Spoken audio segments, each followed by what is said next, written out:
یہاں وقت کو قید کر دیا گیا تھا۔ ہال کے دروازے سے اندر داخل ہو کر بائیں طرف کے دروازے سے گزر کر ڈائننگ روم میں آتے تانیہ کو محض چند سیکنڈ ہی لگے تھے، مگر اسے یوں لگا جیسے ایک عہد سے گزر آئی ہو۔ لاؤنج میں قدم رکھنے سے پہلے اس نے ڈرائنگ روم سے آتی آوازوں پر دھیان دیا۔ وہ سب بدستور گپ شپ میں مصروف تھے۔ تانیہ اطمینان سے اظہر فاروقی کے کمرے تک آئی اور دستک دینے والی تھی کہ کسی نے کہا، کرنل صاحب اپنے کمرے میں نہیں ہیں۔ تانیہ نے مڑ کر بہادر کو دیکھا جو ڈرائنگ روم میں چائے لے کر جاتے اسے دیکھ کر رک گیا۔ کہاں گئے ہیں؟ اس نے پوچھا۔ زمینوں پر گئے ہیں، کل شام تک آ جائیں گے۔ آپ کو کچھ کام تھا کیا تانیہ بیوی؟ نہیں، تم جاؤ، تانیہ نے اس نے جانے کو کہا، پھر خود ہی سے اسے آواز دے کر روک لیا۔ بہادر؟ جی تانیہ بیوی؟ وہ روبوٹ کی طرح واپس مڑا۔ جب مہمان چلے جائے تو مجھے بتا دینا، میں دادا جان کے کمرے میں ہوں۔ ٹھیک ہے جی، وہ کہہ کر چلا گیا تو تانیہ دروازہ کھول کر کمرے میں آ گئی۔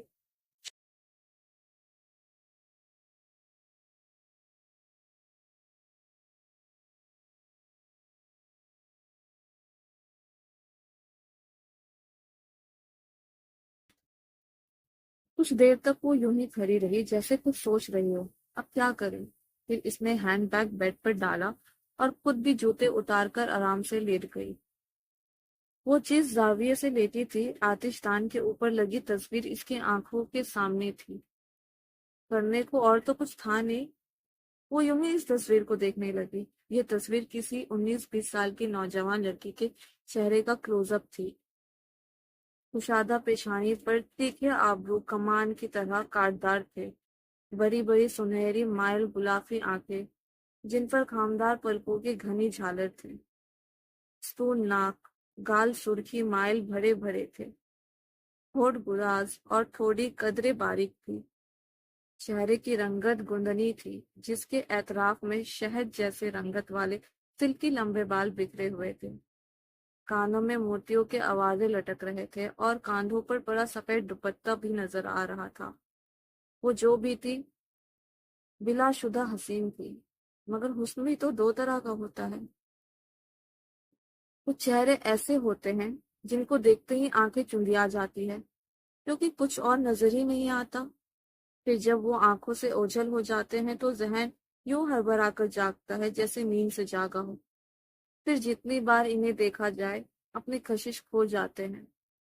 البتہ کچھ چہرے ایسے بھی ہوتے ہیں جو آنکھوں کو چندھیاتے نہیں ہیں، باندھ لیتے ہیں، یوں کہ پھر کسی اور طرف دیکھنے کو دل ہی نہیں چاہتا۔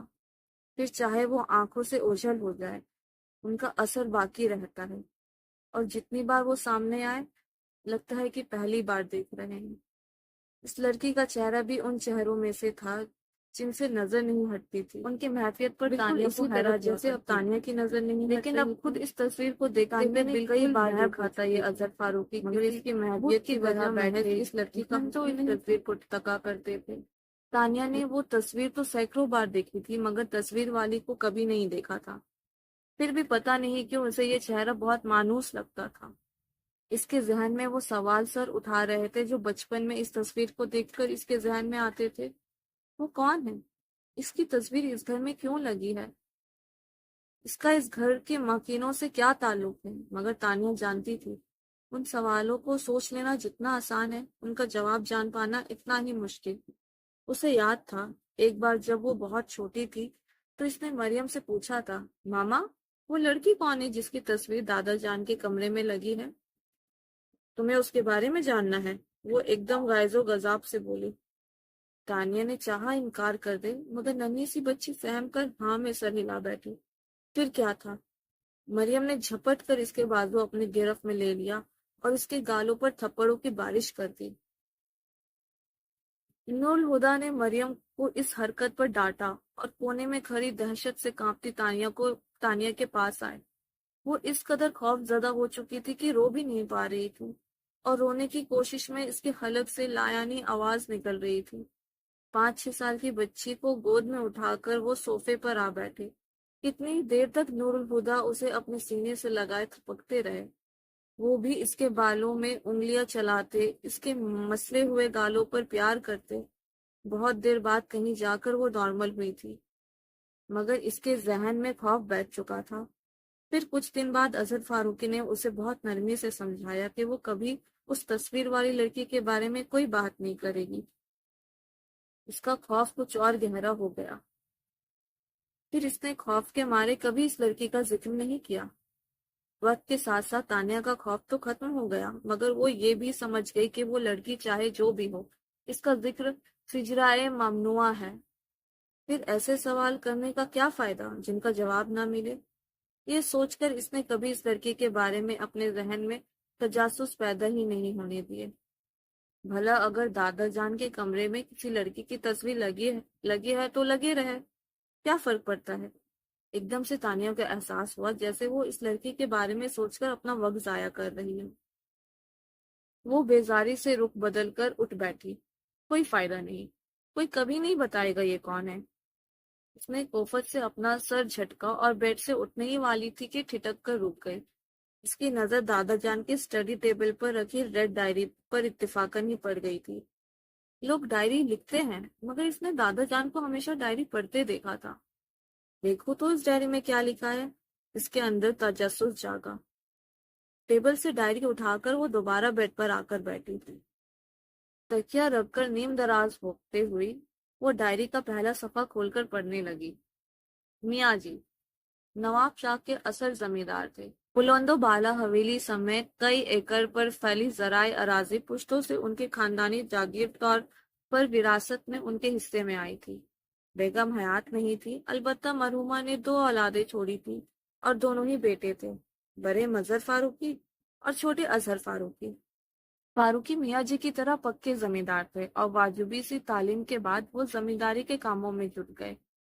اظہر فاروقی کا مزاج تو زمیندارانہ تھا، مگر انہیں اپنی آبادی پیشی کو کوئی خاص شغاف نہیں تھا۔ اس کے بجائے انہیں تعلیم حاصل کرنے میں دلچسپی تھی۔ میاں جی کو بیٹوں کا شوق پسند تھا اور ساتھ ہی وسائل کی بھی کوئی کمی نہیں تھی۔ انہوں نے اظہر فاروقی کو حصول تعلیم کے لیے باخوشی کراچی بھیج دیا، جو اس وقت ایک ابھرتا ہوا چھوٹا سا شہر تھا، البتہ ہاسٹل کی رہائش انہیں پسند نہ تھی۔ جب تک اظہر فاروقی میٹرک کر کے کالج میں پہنچے، انہوں نے کراچی میں ہی ویسے رقبے کی حویلی تعمیر مکمل کروا دی۔ 1000 گز پر تعمیر کیا گیا قصر فاروقی سفید سنگ مرمر سے بنی پرسکون عمارت تھی، جس کے چاروں طرف ڈیرے کی شکل میں 500 گز چوڑا خوبصورت لان تھا۔ باہر سے اگر یہ عمارت سب سفید کا شاہ کا تھی تو اندر سے سیاہ سفید کا عجوبہ۔ قصر فاروقی کی تزئین اور آرائش میں لکڑی کا بکثرت استعمال ہوا تھا، وہ بھی صرف ابنوس کی لکڑی کا۔ اظہر فاروقی نے قصر فاروقی میں رہتے ہوئے ہی گریجویشن کا ایگزام دیا اور اس کے بعد آرمی میں جانے کی خواہش ظاہر کر دی۔ میاں جی کو یہ بات پسند ہی نہیں آئی۔ وہ چاہتے تھے تعلیم حاصل کرنے کے بعد اظہر فاروقی واپس حویلی آ جائے، اور اظہر فاروقی کو یہ منظور نہیں تھا۔ آخر مظہر فاروقی ان کی مدد کو آئے اور نہ جانے کن مشکلوں سے انہوں نے اظہر فاروقی کو آرمی جوائن کرنے کی اجازت دلوا دی۔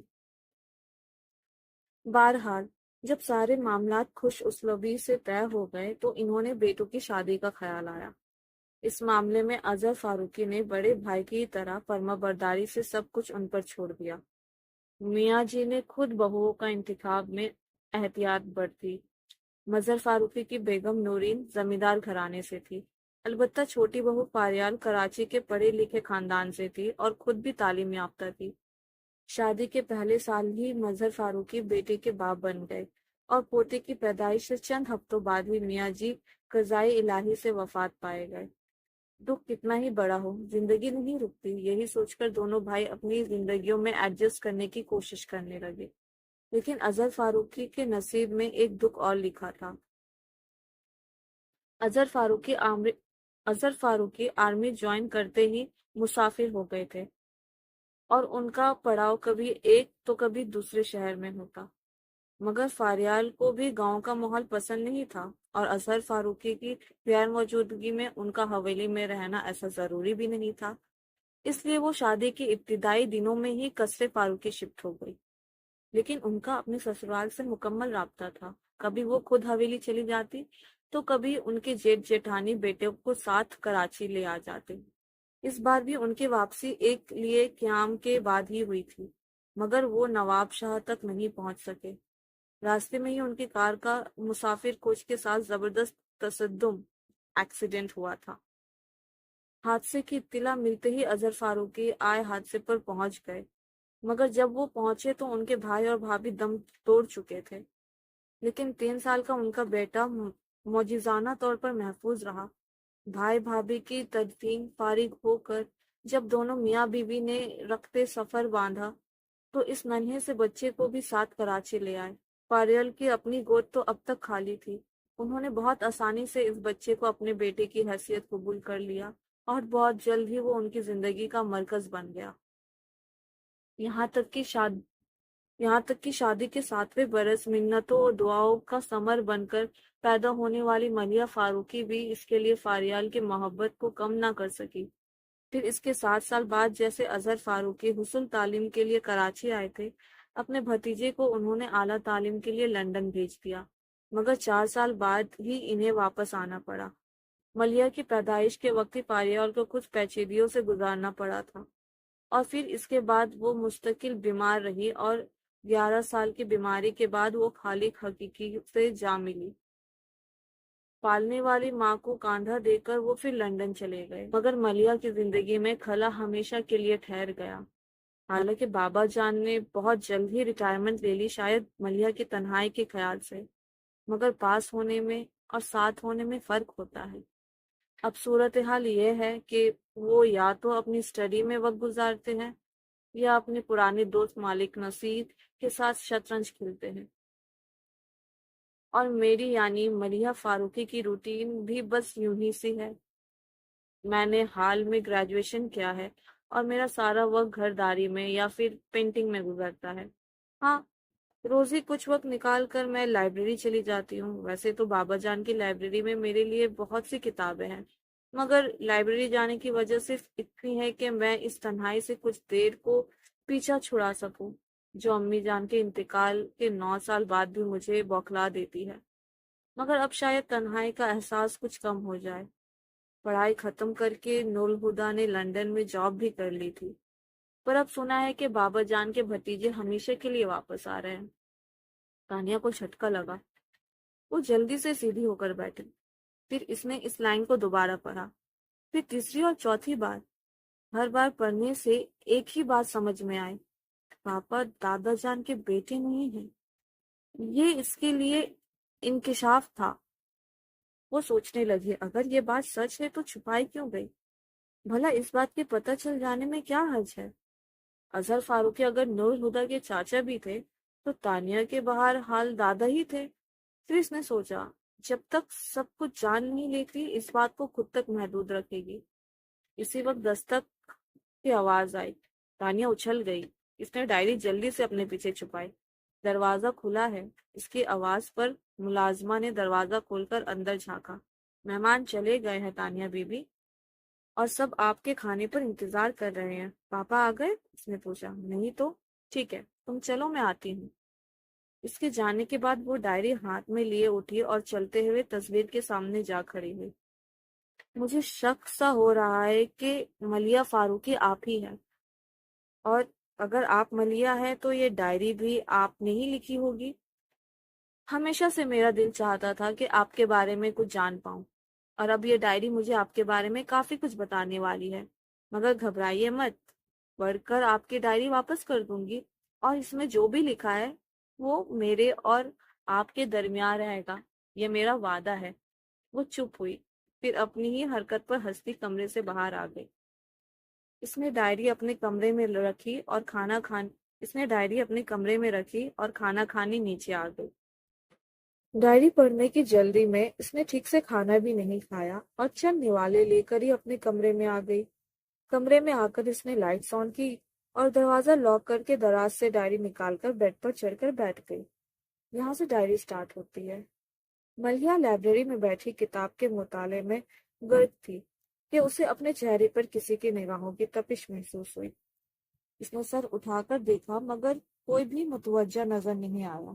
تو سر جھٹک کر واپس کتاب پر نظریں جما دی، مگر کسی کی نظروں کا احساس بادستور تھا، وہ چھڑ گئی۔ آج تیسرا دن تھا کہ وہ کتاب لے کر بیٹھی تھی اور کسی کی نظروں کی شدت اسے بے چین کرنے لگی۔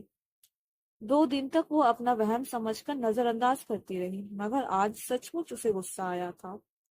اس نے کتاب بند کی اور اپنے اطراف کا جائزہ لینا شروع کیا۔ اس کے بالکل سامنے ایک انکل اخبار پڑھ رہے تھے، مگر ان کی سفید داڑھی کا احترام کرتے ہوئے اس نے اپنے دائیں جانب چہرہ موڑ کر دیکھا۔ وہ گروپ کے لڑکوں کو مشکوک نگاہوں سے دیکھنے لگی، مگر کسی نے بھی اس کی طرف نہیں دیکھا، تو اس نے دوسری طرف دیکھا۔ وہ کوئی لڑکی تھی اور ظاہر ہے یہ حرکت وہ تو نہیں کرے گی۔ ہال میں کچھ اور لوگ بھی تھے، مگر ملیحہ نے کسی کو بھی اپنی طرف دیکھتے ہوئے نہیں دیکھا۔ کیا مصیبت ہے؟ اسے سخت بیزاری ہوئی۔ 2 دن سے یہی ہو رہا تھا، بیٹھے بٹھائے محسوس ہونے لگتا کہ کوئی اسے بہت توجہ سے دیکھ رہا ہے، مگر ڈھونڈنے پر کوئی نظر نہیں آتا، اور وہ غصے میں ہی کھولتی گھر آ جاتی۔ اپنی طرف سے تو اس نے مسئلے کا یہ حل نکالا تھا کہ آج صبح کے بجائے شام کو آئی تھی۔ وہ اپنی مخصوص جگہ سے ہٹ کر بیٹھی تھی، مگر سامنے والا بھی کافی مستقل مزاج تھا۔ گھر کی تنہائی سے گھبرا کر وہ یہاں آتی تھی، پھر اب لگ رہا تھا کہ نادیدہ مہربان کی وجہ سے وہ اکلوتی سرگرمی سے بھی ترک کرنی پڑے گی۔ گھر کی تنہائی سے گھبرا کر وہ یہاں آتی تھی، پر اب لگ رہا تھا کہ اس نادیدہ مہربان کی وجہ سے یہ اکلوتی سرگرمی بھی ترک کرنی پڑے گی۔ وہ اٹھی اور کتاب گھر جا کر پڑھنے کا خیال سے ایشو کرواتی باہر آ گئی۔ ایکسکیوز می مس، وہ پتھر کی چوڑی سیڑھیاں اتر رہی تھی جب کوئی اس کے پیچھے سے بولا تھا۔ وہ رک کر پلٹی تو دیکھا سانولے رنگ کا ایک لڑکا بلیک پینٹ شرٹ پہنے اس کی طرف آ رہا تھا۔ جی؟ وہ قریب آیا تو ملیحہ نے کہا، اور اس جی کے جواب میں اس نے جو کہا اسے سن کر ملیحہ کا جی چاہا کہ اس کا سر پھاڑ دے۔ بے فکری سے ماتھے پر آئے کالے بالوں کو ایک ہاتھ سے ہتاڑتے ہوئے وہ بڑے آرام سے انداز میں بولا تھا، آپ مجھ سے شادی کریں گی؟ ملیحہ کو پہلے تو لگا کہ اسے سننے میں غلطی ہوئی ہے، پھر اسے گھور کر دیکھتے ہوئے کچھ کہنا چاہا، مگر پھر اپنا ارادہ ترک کر کے وہ پلٹی اور سیڑھیاں اترنے لگی۔ وہ بھی ساتھ ہو لیا۔ دیکھیے، نہ میں آپ سے مذاق کر رہا ہوں اور نہ میرا ارادہ فلرٹ کرنے کا ہے، میں پوری سنجیدگی سے آپ کو پرپوز کر رہا ہوں۔ ہو سکتا ہے آپ کو یہ سب عجیب لگ رہا ہو، مگر میں ریکویسٹ کرتا ہوں کہ پلیز سوچ کر جواب دیجیے گا۔ مجھے جواب جاننے کی کوئی جلدی نہیں ہے، آپ چاہے تو کل جواب دے، پرسوں دے، 1 ہفتے بعد، 1 سال بعد، 10 سال بعد، یا چاہے قیامت کے دن۔ میں یہی لائبریری میں آپ کے جواب کا انتظار کروں گا۔ ملیحہ نے پہلے تو اپنے قدموں کی رفتار تیز کی، پھر کانوں پر ہاتھ رکھ لیے، اور آخر میں اس نے دوڑ لگا دی۔ دوڑتے ہوئے اسے احساس ہوا کہ اس کی آواز آنی بند ہو گئی ہے، تو اس نے رک کر ڈرتے ڈرتے پلٹ کر دیکھا۔ دور تک سڑک سنسان تھی۔ اسے اطمینان ہوا، بھاگتے ہوئے سانس پھول گیا تھا۔ وہ وہیں سڑک کے کنارے فٹ پاتھ پر بیٹھ کر سانس درست کرنے لگی۔ بدتمیز، کمینہ، لوفر کہیں کا، کہتا ہے شادی کرے گا، ایسا ماروں گی کہ شادی بربادی سب بھول جائے گا۔ ایڈیٹ، جواب لینے آئے گا، بدتہذیب انسان، آئے گا تو آتا رہے، میں تو اب مر کر بھی ادھر کا رخ نہ کروں۔ اور فٹ پاتھ پر بیٹھی اونچی آواز میں اسے سلوٹیں سنا رہی تھی۔ وہ تو شکر تھا سڑک بالکل خالی تھی، ورنہ اگر کوئی اسے اس حال میں دیکھ لیتا تو ہاتھ پکڑ کر اسے پاگل خانے چھوڑاتا۔ پاگل ہوں نا میں کہ کوئی بھی راہ چلتا شادی کا آفر کرے گا اور میں چل پڑوں گی؟ بڑبڑاتے ہوئے وہ اٹھی۔ اب جو اپنے اعتراف پر غور کیا تو جی چاہا سر پیٹ لے۔ یہ جگہ اس کی جانی پہچانی تو تھی، مگر اس کے گھر سے کافی دور تھی۔ بنا دیکھتے سرپٹ دوڑتے وہ اپنے گھر جانے والی سڑک کے بجائے دوسری طرف نکل آئی تھی۔ اس خیال سے کہ وہ کہیں راستے میں نہ مل جائے، واپس پلٹنے کے بجائے اس نے آگے جا کر مین روڈ سے گھر آنے کا سوچ کر آگے بڑھی۔ پھر ایک دم سے غصے میں پلٹ کر جہاں سے آئی تھی اس طرف منہ کر کے زور سے بولے، الو کا پٹھا، بابا کو بتا دوں نا تو کل اسی گلی میں تمہارا جنازہ نکل رہا ہوگا۔ فوجی کا ہاتھ پڑا تو دماغ ٹھکانے پر آ جائے گا۔ وہ یوں بول رہی تھی جیسے وہ وہاں کھڑا سن رہا ہو۔ وہ سارے راستے بکتے جھکاتے گھر پہنچی تو اظہر فاروقی لان میں ہی مل گئے۔ وہ تو سیدھی وہ تو سیدھی اندر جانے والی تھی، پر انہیں اپنی طرف آتا دیکھ کر وہ ان کی طرف بڑھی۔ السلام علیکم بابا جان۔ وعلیکم السلام۔ آج تم نے کچھ زیادہ ہی دیر کر دی۔ ان کی بات پر اس نے بے ساختہ کلائی پر بندھی گھڑی کی طرف دیکھا۔ وہ عام طور سے 2 ڈھائی گھنٹے میں واپس آ جاتی تھی، مگر آج اس کی واپسی 3 گھنٹے بعد ہوئی تھی۔ ایک تو پہلے اس نے خوب دماغ خراب کیا، پھر غصے میں اتنا خیال بھی نہیں آیا کہ رکشہ یا ٹیکسی کر لیتی۔ اسے کوستے ہوئے پیدل ہی چلی آئے۔ ایک پاگل جو مل گیا تھا، پھر دیر کیسے نہ ہوتی؟ وہ آہستہ سے بولی۔ کیا کہہ رہی ہو؟ اس کے ہونٹ ہلتے دیکھ کر انہوں نے پوچھا۔ کچھ نہیں، آپ میرا انتظار کر رہے تھے تو کچھ کام تھا؟ ہاں، مجھے پوچھنا تھا کہ تم نے نور الہدا کا کمرہ تو ٹھیک سے سیٹ کر لیا ہے؟ کتنی بار پوچھیں گے، اس نے دل میں کہا۔ پھر ان کی تشقیق کرنے کے خیال سے بولی، آپ بے فکر رہے بابا جان، میں نے ان کے کمرے کی ہر چیز خود اپنے ہاتھوں سے سیٹ کی ہے۔ پھر ان کے پاس سے ہٹ کر وہ کچن کے سامنے سے گزرتی پچھلی طرف سے ہال میں آ گئی۔ ہال کی سیڑھیاں ایک ایک کر کے چڑھتی وہ اپنے کمرے میں آئی۔ یہ کمرہ بہت کھلا اور کافی بڑا تھا۔ وہ آرائشی لڑیوں کی مدد سے کمرے کو 2 حصوں میں تقسیم کیا گیا تھا۔ ایک طرف کا حصہ بیڈ روم تھا، جس میں وارڈروب بھی ساتھ ہی جوڑا گیا تھا۔ وارڈروب کی ایک طرف اٹیچ باتھ روم تھا۔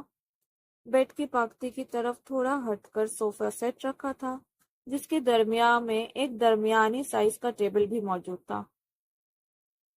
دوسرا حصہ آرٹ اسٹوڈیو کا لگ رہا تھا۔ سامنے کی دیوار پر لکڑی کا لمبا ریک مناسب اونچائی پر دیوار سے جوڑا گیا تھا، جس پر کچھ کیو سوکھنے کے لیے رکھے تھے۔ کچھ کینوس دیوار کے ساتھ بھی رکھے تھے۔ ایک طرف رائٹنگ ٹیبل کے ساتھ کرسی رکھی تھی۔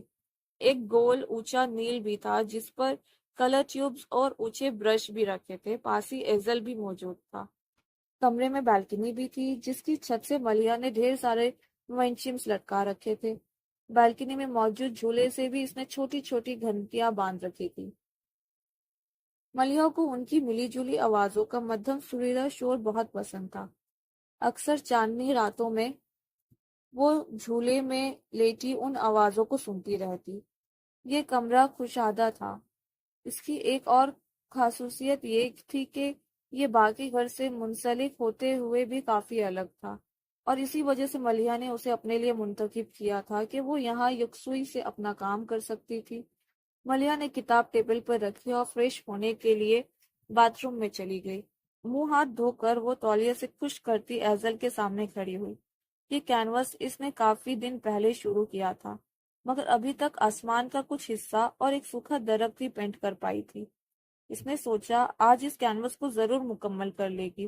اس نے ٹرے میں کلر مکس کر کے برش پر لگایا اور کینوس پر کچھ اسٹروک لگا کر ہی اس نے ہاتھ روک لیا۔ پتہ نہیں کیوں اس کا ذہن یکسوئی نہیں ہو پا رہا تھا۔ اس نے ایک بار اور کوشش کی، مگر ذہن اب بھی بٹا ہوا ہی تھا۔ اس نے محسوس کیا کہ کوئی چیز اسے ڈسٹرب کر رہی تھی، شاید وہ ونچائمز کی آواز تھی۔ اس نے سوچا اور اٹھی۔ بالکنی کی سلائڈ گلاس ڈور کو بند کر کے وہ مطمئن سی ہوئی۔ کرسی گھسٹ کر ایزل کے سامنے آرام سے بیٹھ گئی، مگر اب کمرے کی خاموشی اسے چھانے لگی تھی۔ وہ چڑ گئی۔ اسی ماحول میں وہ گھنٹوں کینوس پر کام کیا کرتی تھی، مگر آج وہ اپنا ذہن تک نہیں بنا پا رہی تھی۔ تنگ آ کر اس نے برش رکھا اور کچن میں آ گئی۔ سامنے ہی کچن ٹیبل کے ساتھ رکھے سٹول پر چڑھا اس کا ہم عمر دبلا پتلا سا بہادر سلاد کاٹ رہا تھا۔ تم؟ وہ اسے دیکھ کر حیرت سے بولی۔ گلبانو کہاں ہے؟ ماں کی طبیعت ٹھیک نہیں ہے تو آج کھانا میں نے بنایا ہے۔ اچھا، ملیحہ نے ہکار بھرا اور کھانے کا جائزہ لینے لگی۔ بی بی صاحب، مہمان رات کو دیر سے آئیں گے؟ بہادر نے سلاد فریج میں رکھتے ہوئے پوچھا۔ مہمان نہیں، چھوٹے صاحب آ رہے ہیں، ملیحہ نے تشیل کی۔ چھوٹے صاحب کیا یہیں رہیں گے؟ ظاہر ہے، انسان اپنے گھر میں ہی رہتا ہے۔ پھر وہ لندن میں کہاں رہتے تھے؟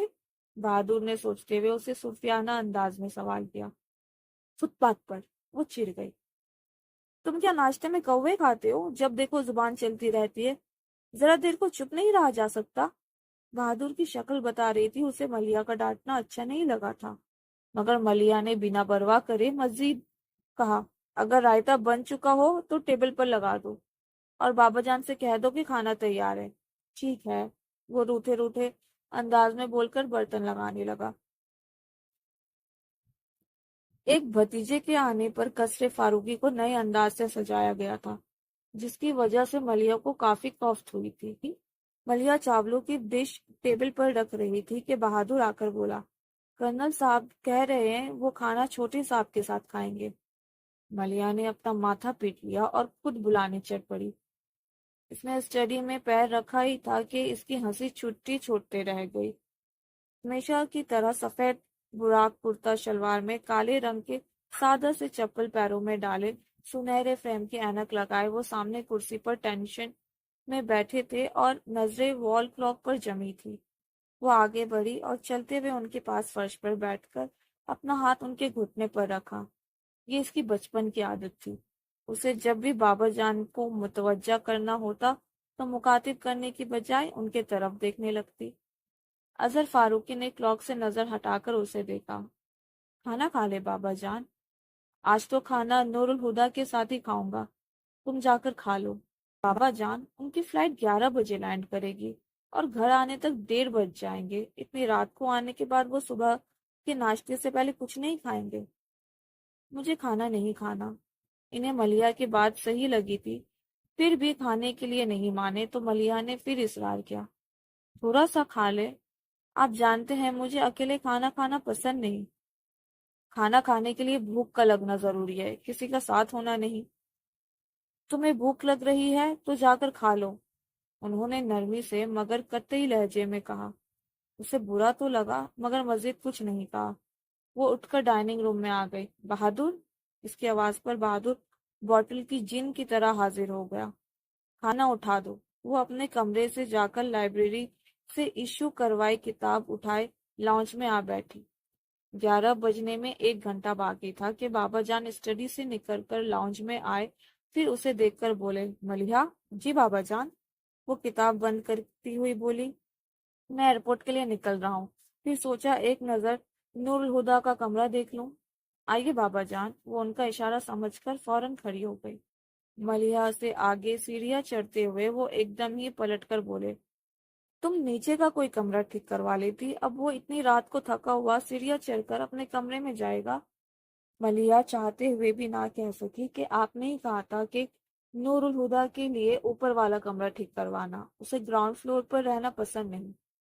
اچھی بات یہ ہوئی کہ کمرے میں جا کر انہیں مین مک نکالنے کا موقع نہیں ملا۔ اچھی بات یہ ہوئی کہ کمرے میں جا کر انہیں میانمک نکالنے کا موقع نہیں ملا۔ ملیحہ نے بڑے دھیان سے کمرہ سیٹ کیا تھا اور ضرورت کی ہر چیز وہاں پہنچائی تھی۔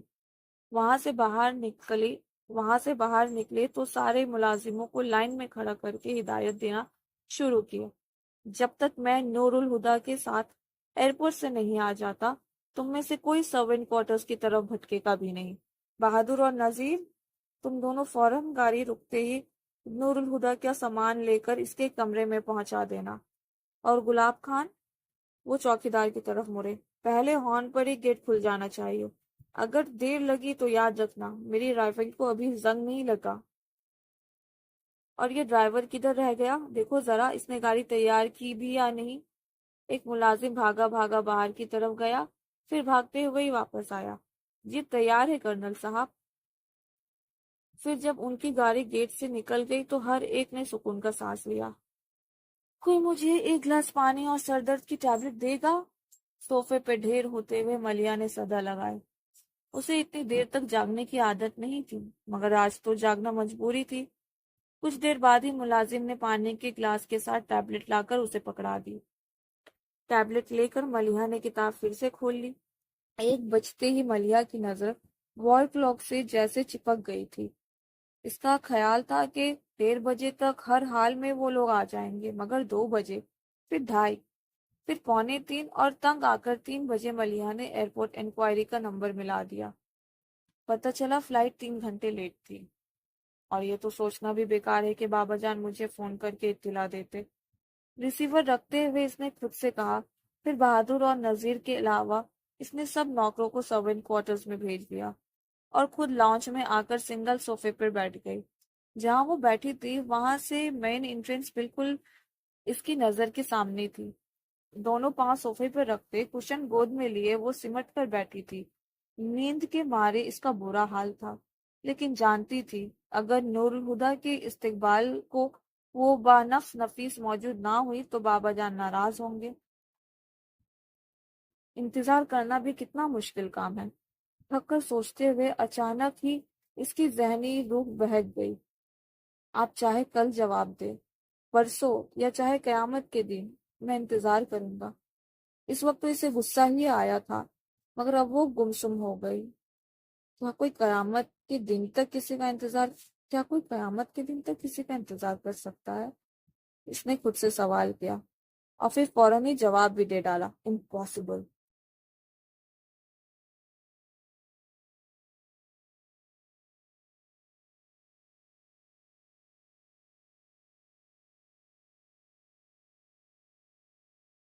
(4:30) کے قریب ہارن کی آواز آئی۔ فلائٹ ایکچولی ٹیک آف کے وقت ہی لیٹ ہو گئی تھی۔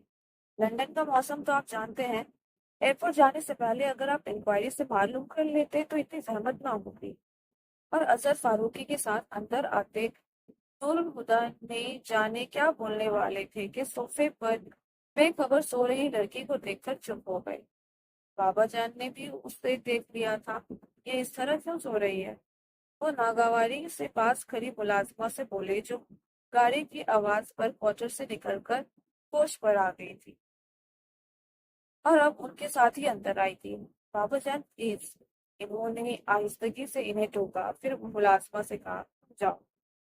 بابا جان کو ساتھ لیے ان کے کمرے میں چھوڑ کر وہ تھکان کے مارے جانے کا برا حال کے پاس سے گزر۔ درد سے بدن تو غیر ارادی طور پر بھی فجر کی اذان کے ساتھ ہی ہنس میں آتے ہوئے اس پر کی آنکھ کھل گئی۔ آپ نے کمرے میں آئے سے پہلے نور الہدیٰ کا خیال آیا اور وہ جھٹکے سے کھڑے ہوتے ہی کوئی چیز اس کے وجود پر سے پھسلتی ہوئی اس کے پیروں پر گر گئی۔ اس نے اپنے پیروں کی طرف دیکھا۔ یہ کوٹ کس کا تھا اور اس پر کس نے ڈالا ہوگا؟ ملیحہ کو یہ سمجھنے میں ایک سیکنڈ کی بھی دیر نہیں لگی۔ جھک کر کوٹ اٹھا کے بازو پر ڈالتے ہوئے وہ عجیب سے احساس سے دوچار ہوئی تھی۔ کوٹ لیے اپنے کمرے میں آ گئی۔ کوٹ بیڈ پر ڈال کر وہ شاور لینے چلی گئی۔ 10 منٹ بعد ہی وہ گیلے بالوں کے ساتھ کمرے میں آئی۔ بالوں کو تولیے سے سکھا کر اس میں چادر اوڑھی اور جائے نماز بچھا کر قبلہ رخ کھڑی ہوگی۔ اس نے نیت مان لی۔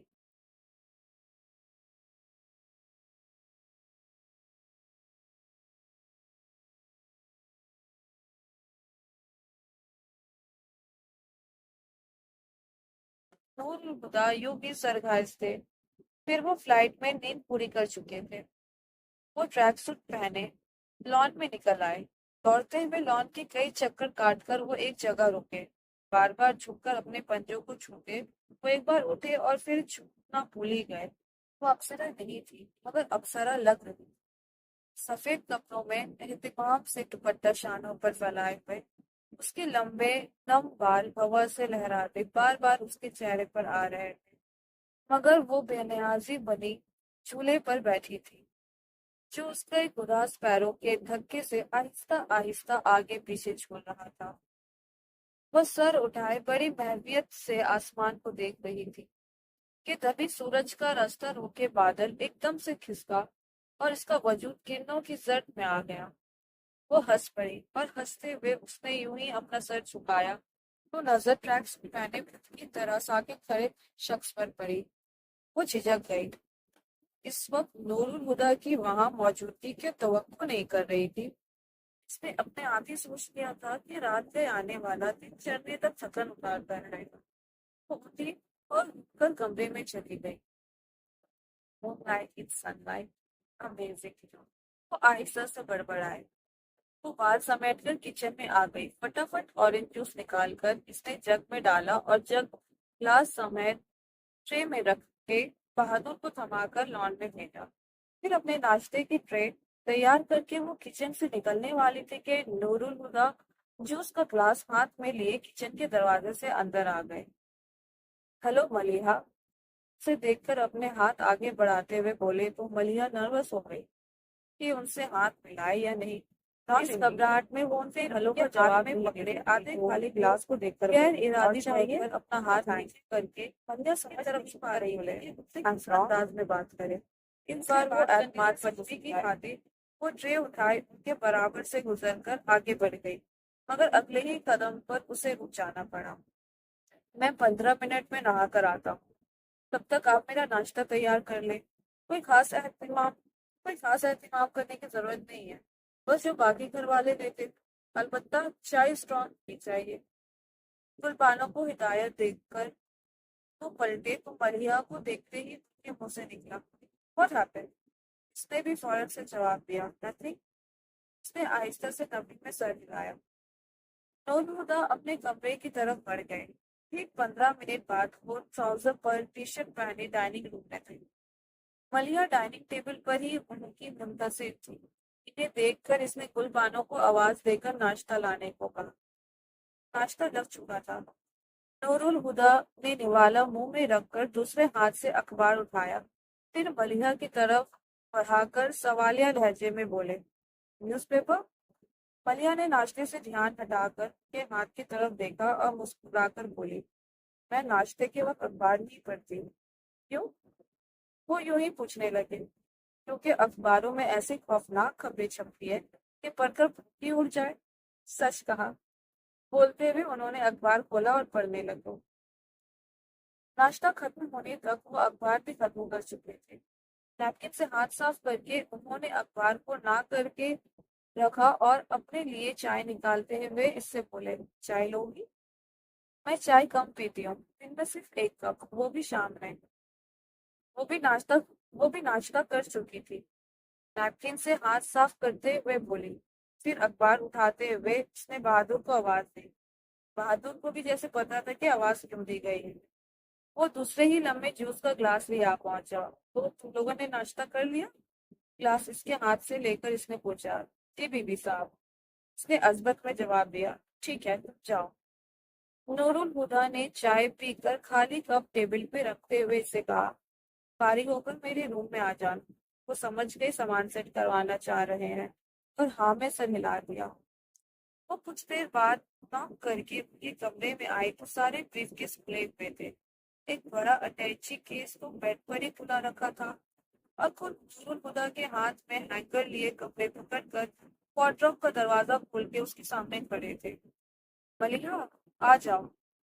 انہوں نے پلٹ کر اسے کہا، پھر وارڈروب میں دیکھتے بولے، "یہ سب کس نے خریدا ہے؟" "میں نے۔ بابا جان کا حکم تھا کہ کمرے کے ساتھ آپ کا وارڈروب بھی سیٹ کر لوں۔ میں نے تو ان سے بہت کہا کہ پتہ نہیں آپ کو میری پسند اچھی بھی لگے یا نہیں، مگر وہ بات ادھوری چھوڑ کر یوں ہی چپ ہو گئی۔ وہ اس کی طرف دیکھ کر مسکرائے۔ "تمہاری پسند اتنی اچھی ہے کہ بری لگ ہی نہیں سکتی، مگر ایک پرابلم ہے۔ کیا؟ اس نے پوچھا۔ انہیں کہاں رکھوں؟ انہوں نے کپڑوں سے بھرے سوٹ کیس کی طرف اشارہ کیا۔ لائے، میں رکھ دیتی ہوں۔ اس نے بڑھ کر ان کے ہاتھ سے کپڑے لے کر بیڈ پر رکھے اور وارڈروب میں جگہ بنانے لگی۔ پھر سوٹ کیس کے کپڑے نکال کر وارڈروب میں لٹکانے لگی۔ اسے مصروف دیکھ کر نور الہدا سائڈ میں ہو گئے۔ ڈریسنگ ٹیبل سے سگریٹ کا پیکٹ اٹھا کر ایک سگریٹ نکالا، پھر لائٹر سے سگریٹ جلاتے وہ سوٹ کیس میں سے اپنے ڈاکیومنٹس والا بیگ نکالنے لگے۔ تمباکو کی بو محسوس کر کے ہی ملیحہ نے وارڈروب میں سے سر نکال کر دیکھا اور ان کے ہونٹوں میں دیا سگریٹ دیکھ کر بولی، "سگریٹ پیتا آدمی ہو یا دھواں چھوڑتا ریل انجن، دونوں دکھنے میں ایک سے لگتے ہیں۔ نور الہدا نے چونک کر سر اٹھاتے ہوئے اسے دیکھا اور کہنے لگی، "میں آپ کو سگریٹ پینے سے منع نہیں کرتی، مگر میرے سامنے سگریٹ پینے کی کوئی ضرورت نہیں ہے، مجھے بالکل پسند نہیں۔ اس کے درجے میں جو استحکام آیا تھا اسے خود بھی اتنا احساس نہیں ہوا۔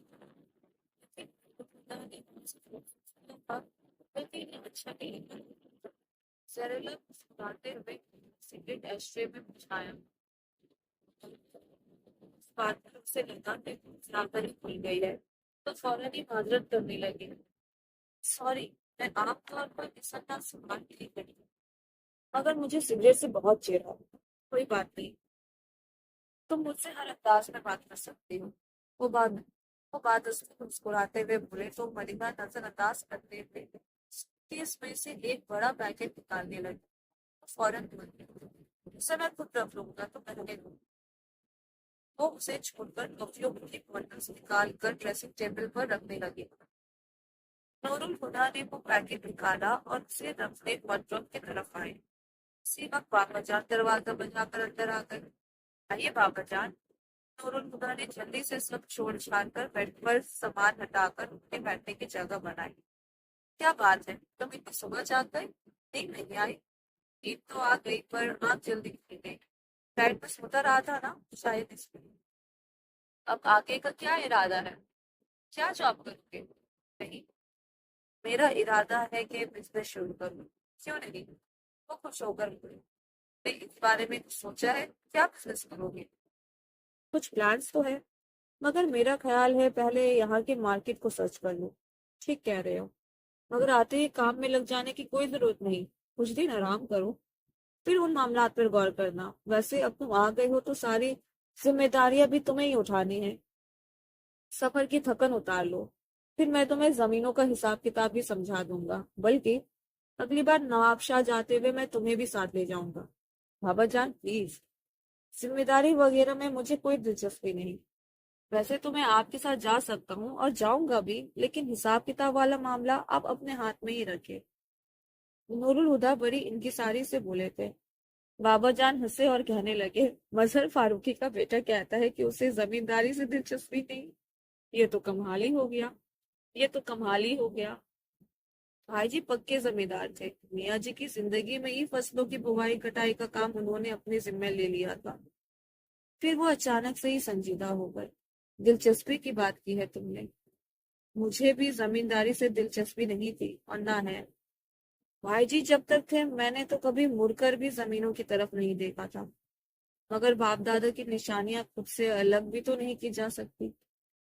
ملیحہ نور الہدیٰ کے بغیر تو سامان سیٹ کر نہیں سکتی تھی، اور نور الہدیٰ بابا جان کے ساتھ باتوں میں مگن تھے۔ وہ کچھ دیر تو کھڑی ان کے باتیں سنتی رہی، مگر جلدی بور ہو گئی۔ بابا جان بیڈ پر بیٹھے تھے اور نور الہدیٰ ان کے سامنے جس جگہ کھڑے تھے، ملیحہ کی طرف ان کی پشت تھی۔ اب وہ ان کی نظر میں آئے بغیر کمرے سے نکل سکتی تھی۔ اس نے ہاتھ میں پکڑی چیزیں آہستگی سے ڈریسنگ ٹیبل پر رکھی اور نامحسوس انداز میں دروازے کی طرف بڑھ گئی۔ باہر جانے کے لیے وہ جیسے ہی نور الہدیٰ کے پیچھے سے گزری، بالکل اچانک ہی انہوں نے پلٹ کر اس کی نازک کلائی اپنی گرفت میں لے لی۔ کہاں جا رہی ہو؟ وہ گڑبڑائی، پھر سنبھل کر بولی، اپنے کمرے میں۔ کوئی کام ہے یا آرام کرنا چاہتی ہو؟ دونوں میں سے کوئی بات نہیں ہے۔ بس تو کہیں جانے کی ضرورت نہیں ہے، بیٹھ جاؤ۔ ان کے لہجے میں اپنے آپ استحقاق آ گیا تھا، اور پھر فوراً ہی اپنی بات کہہ کر وہ ملیحہ کا ہاتھ چھوڑتے بابا جان کی طرف مڑ گئے تھے، جیسے جانتے تھے کہ ملیحہ ہر حال میں ان کے حکم کی تعمیل کرے گی۔ ملیحہ نے بھی ان کا حق جتانا محسوس کیا تھا، مگر اسے بالکل بھی برا نہیں لگا، اور پاس ہی رکھے صوفے پر بیٹھ گئی۔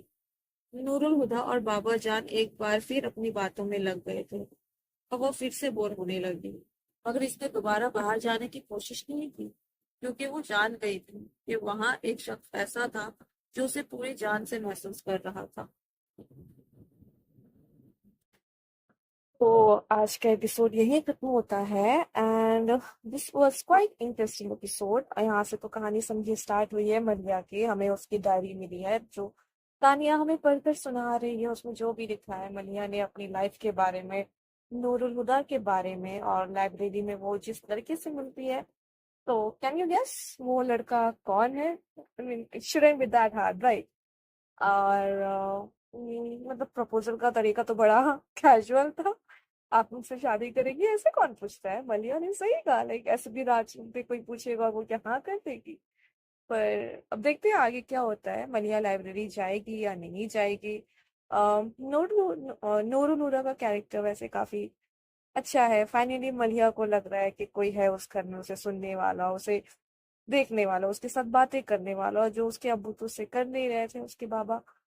اینڈ ملیحہ کا روم بھی کافی انٹرسٹنگ بتایا گیا ہے نا، لائک دیٹ جھولا، بالکنی، ونڈ چائمز مجھے بھی چاہیے۔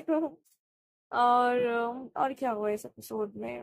بٹ پہلے تانیہ کو تو پہلے تھینکس بولنا چاہیے کہ اس نے وہ ڈائری لے لی، ورنہ ہمیں تو پتہ ہی نہیں چلتا کیا ہو رہا ہے۔ اور کیا ہوا اس ایپیسوڈ میں؟ اور وہ جو گھر کا ڈسکرپشن تھا، سوری بٹ میرا کبھی کبھی من کرتا ہے نا کہ میں جلدی سے یہ ڈسکرپشن کو فاسٹ فارورڈ کر کے نا مین اسٹوری میں آ جاؤں، بٹ یہ بھی صحیح ہے، ایک وائب مل رہی تھی نا لوکیشن کی، مطلب جہاں اسٹوری ہوئی ہے کہ کیسے ملیہ کا جو پورشن ہے وہ تھوڑا الگ سا ہے اور تھوڑا پرانا سا ہے، اس میں ایک نوسٹالجک فیلنگ ہے، لائک وہ ایک جگہ ایک وقت وہاں رک گیا ہے، ایسا رائٹر ہمیں فیل کروانا چاہتی تھی، اور انہوں نے اتنی خوبصورتی سے لکھا ہے کہ وہی ہمیں فیل ہوا۔ تو نور الہدا آ گئے ہیں ملیہ لائبریری میں، جس سے ملی اس نے اس کو شادی کے لیے پوچھا ہے۔ اب تو اسٹوری سٹارٹ ہوئی ہے، آگے دیکھتے ہیں کیا ہوتا ہے۔ تو ملیں گے ہم اگلے ایپیسوڈ میں، اینڈ کیونکہ میں نیکسٹ ایپیسوڈ جب ڈالوں اور آپ کو اس کی خبر ملے، تو اس لیے please subscribe to the channel, and اگر آپ چاہتے ہیں کہ آپ کو نوٹیفیکیشن بھی آئے تو بیل آئیکن پریس کر دیں، ورنہ بس سبسکرائب کر دے یار، اور ویڈیو اچھی لگی تو لائک کرے، کمنٹ کرے کہ آپ کو کیا اچھا لگا ہے، اینڈ ملتے ہیں اگلی ایپیسوڈ میں۔ تارا